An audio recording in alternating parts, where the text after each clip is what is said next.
11 मार्च 2025 को mobile phone में record हुई इस वीडियो क्लिप में अपने बॉयफ्रेंड का जन्मदिन मनाते हुए यह लड़की उसे केक खिला रही है।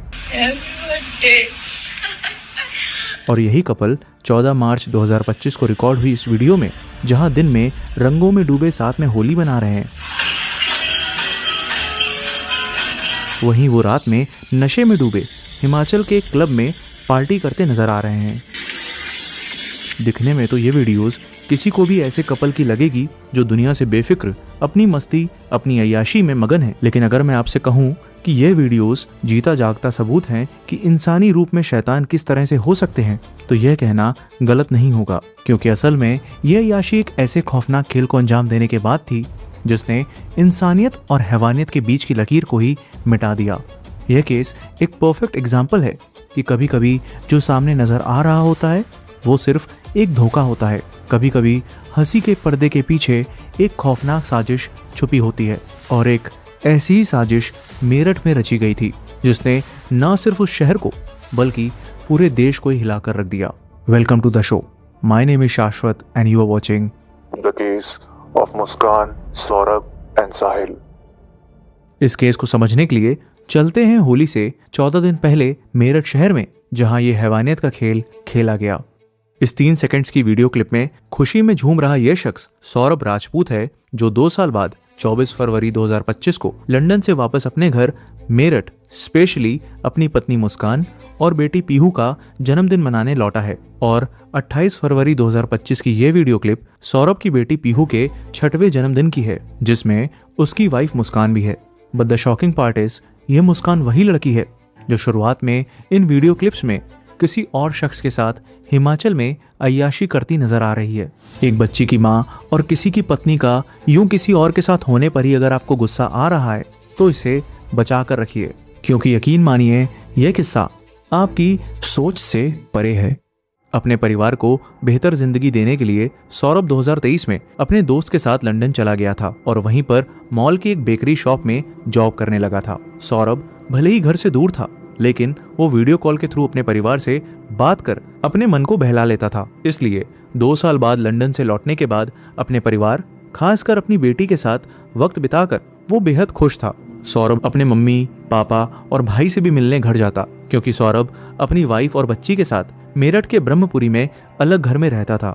3 दिन बाद यानी 3 मार्च 2025 को जैसे ही उनकी बच्ची पीहू के 2nd क्लास के एग्जाम खत्म हुए तो मुस्कान पीहू को उसकी नानी यानी अपने पेरेंट्स के घर, जो उनके घर से कुछ मकान की दूरी पर ही रहते थे, वहां यह कहकर छोड़कर आई कि वो सौरभ के साथ 4 मार्च की शाम को शिमला घूमने जा रही है। सिंस सौरभ रोज अपने पेरेंट्स के घर से ही रात का खाना लाता था, इसी वजह से जब 4 मार्च की शाम को सौरभ घर नहीं आया तो उसके भाई राहुल ने सौरभ से डिनर के बारे में पूछने के लिए कांटेक्ट किया। तो उनके पास सौरभ का मैसेज आया कि वो बाहर घूमने निकल गया है और कुछ दिन बाद लौटेगा। 2 दिन बाद 6 मार्च को सौरभ की बहन चिंकी का सौरभ से मिलने के लिए मैसेज आता है। इस पर सौरभ उन्हें भी बता देता है कि वो बाहर गया है और होली के बाद वापस आएगा।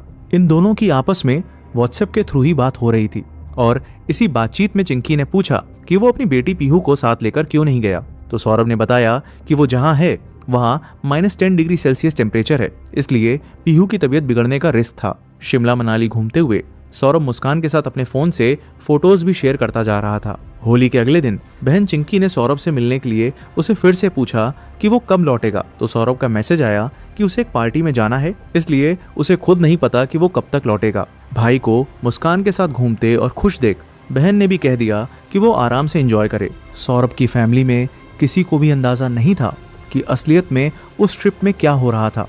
और सबसे बड़ा सवाल कि अगर मुस्कान सौरभ के साथ हिमाचल में थी तो फिर वो उसी दौरान किसी और शख्स के साथ एक कपल जैसे कैसे वक्त बिता रही थी। सौरभ और मुस्कान ब्रह्मपुरी के जिस घर में रेंट पर रहते थे, वहां के मकान मालिक का मुस्कान के पास कॉल आता है। मकान मालिक को उस घर का रेनोवेशन करवाना था, इसलिए उसने मुस्कान से घर खाली करने को कहा। मुस्कान ने बताया कि वो और सौरभ साथ में वेकेशन पर गए हुए हैं और लौट कर आने पर वो घर खाली कर देंगे। 18 मार्च की दोपहर 12 बजे मुस्कान परेशान हालत में अपनी माँ को कॉल करती है और उनसे अपनी बेटी पीहू से बात करवाने को कहती है। पहले माँ को लगा कि उसे अपनी बेटी की याद आ रही होगी, लेकिन जब मुस्कान से पूछा कि क्या मसला है तो मुस्कान रोने लगती है। उसकी माँ को लगा कि हर घर की तरह मुस्कान और सौरभ के बीच लड़ाई हो गई होगी, इसलिए वो मुस्कान को अपने घर बात करने के लिए बुलाती हैं। मुस्कान हिमाचल से तो वापस आ गई थी, लेकिन वो उस समय अपने माँ के घर नहीं जाती है। सिंस मकान मालिक ने घर खाली करने को कहा था, इसलिए वो सामान शिफ्ट करने के लिए एक लोडर भाड़े पर बुक करती है और सामान ढोने के लिए 2 मजदूरों को बुलाती है। घर के अंदर एक कमरे में नीले रंग का ड्रम रखा होता है, जिसे मुस्कान उन 2 मजदूरों से उठाकर लोडर में रखने को कहती है। वो ड्रम इतना ज्यादा भारी होता है कि कड़ी मशक्कत के बाद भी उठ नहीं रहा था। वक्त ज्यादा लग रहा था, इसलिए काफी देर से बाहर इंतजार कर रहा लोडर ड्राइवर आखिरकार फ्रस्ट्रेशन में वहां से चला जाता है। जब ड्रम टस से मस नहीं होता है तो वो मजदूर मुस्कान से पूछते हैं कि इसमें ऐसा क्या है, जिस पर वो कहती है कि इसमें कबाड़ का सामान है। लेकिन इस बीच उन मजदूरों से गलती से उस ड्रम का ढक्कन खुल जाता है और एक अजीब सी तेज बदबू बाहर आती है। यह बदबू इतनी स्ट्रांग थी कि वहां एक पल को खड़ा होना मुश्किल था, इसलिए वो दोनों मजदूर काम छोड़कर भाग खड़े होते हैं। ये सब होने के बाद उसी दिन यानी 18 मार्च की शाम को मुस्कान अपने पेरेंट्स के घर जाती है, जो उसी मोहल्ले में कुछ ही मकान की दूरी पर रहते थे। मुस्कान को घर अकेले आता देख उसके घर वालों को लगा कि मियाँ बीवी के बीच लड़ाई हुई होगी, इसलिए मुस्कान अकेली आई है। लेकिन जो मुस्कान कहने वाली थी वो सुन के मुस्कान के घर वालों के पैरों तले जमीन खिसक जाती है। मुस्कान फूट फूट कर रोने लगती है और कहती है कि सौरभ अब इस दुनिया में नहीं है। सौरभ को उसके परिवार वालों ने मार डाला है, क्योंकि वो सौरभ पर मुझे डिवोर्स देने का प्रेशर डाल रहे थे, पर वो मुझसे इतना प्यार करता था कि वो उन्हें मना कर देता है और इसी कहासुनी में वो सौरभ का कत्ल कर देते हैं। इधर मुस्कान अपने घर में दिल दहलाने वाले खुलासे कर रही होती है कि उधर वो दोनों मजदूर काफी कशमकश के बाद नजदीकी पुलिस चौकी पहुंचते हैं और पूरा किस्सा बताते हैं।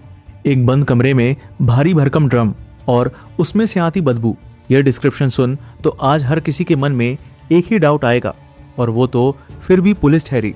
पुलिस तुरंत ही सौरभ के घर पहुंचती है और मकान मालिक से घर खुलवा के कमरे के अंदर पहुंच जाती है, जहां उन्हें यह नीला ड्रम मिलता है, जिसे खोलते ही सीमेंट से भरे ड्रम से गंदी बदबू फैलने लगती है।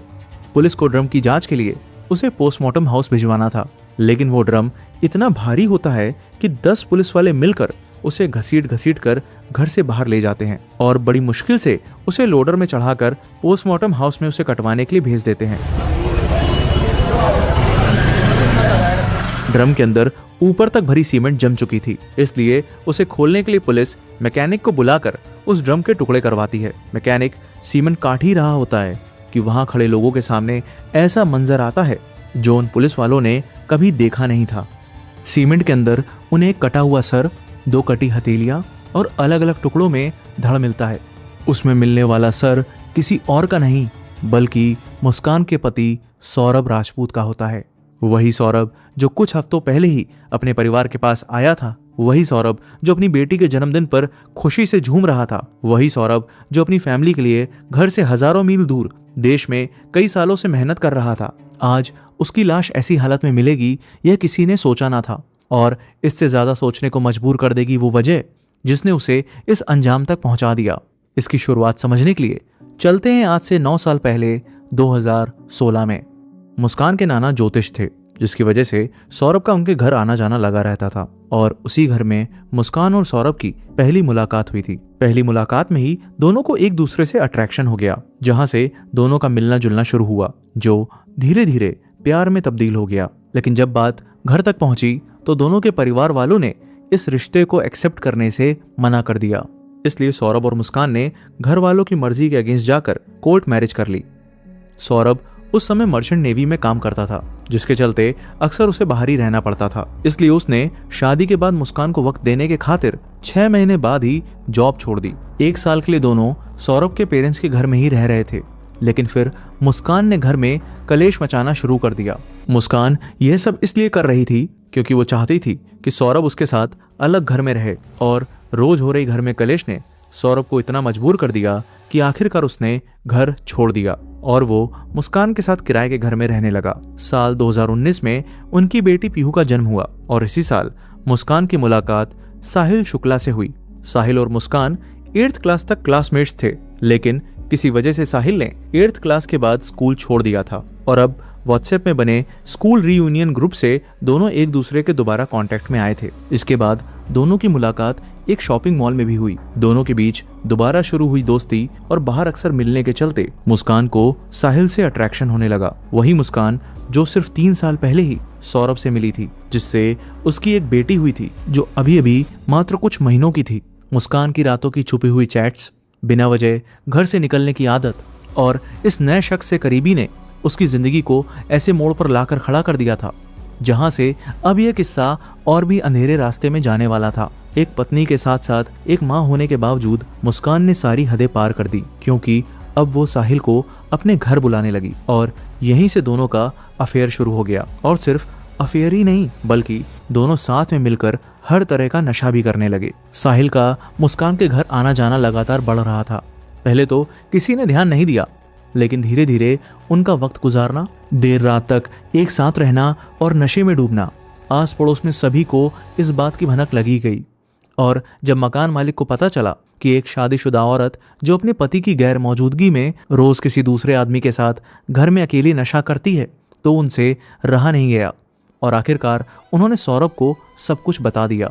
सौरभ को जब इस बारे में पता चला तो एक पल तो उसे इन सब बातों पर विश्वास नहीं हुआ, लेकिन जब उसने मुस्कान के फोन में साहिल के साथ हुई उसकी चैट को पढ़ा तो उसकी दुनिया ही हिल गई। जिस लड़की से उसने बेपनाह प्यार किया था, वो उसे यूं धोखा दे रही थी। सौरभ को अपनी वाइफ के कैरेक्टर और ड्रग एडिक्शन के बारे में पता चल चुका था और जब जब सौरभ ने इस बारे में मुस्कान से कन्फ्रंट किया तो मुस्कान ने झगड़ना शुरू कर दिया। दोनों के रिश्ते में कड़वाहट तो आ गई थी, लेकिन मुस्कान को इसमें अपनी कोई गलती नजर नहीं आती थी और ना ही उसे कोई गिल्ट था। आलम यह था कि मुस्कान अब घर के किसी भी काम में हाथ तक नहीं लगाती थी। घर की साफ सफाई और कपड़े धोने से लेकर खाना बनाने तक सब कुछ सौरभ ही करता। अपनी बेटी का मुंह देखकर वो कुछ वक्त तक तो सब कुछ चुपचाप सहता रहा, यहाँ तक अपने माँ बाप को भी इसकी भनक नहीं लगने दी। लेकिन फिर भी जब मुस्कान का रवैया नहीं बदला तो रोज होते झगड़ों से तंग आकर आखिरकार साल 2021 में सौरभ ने डिवोर्स फाइल कर दिया।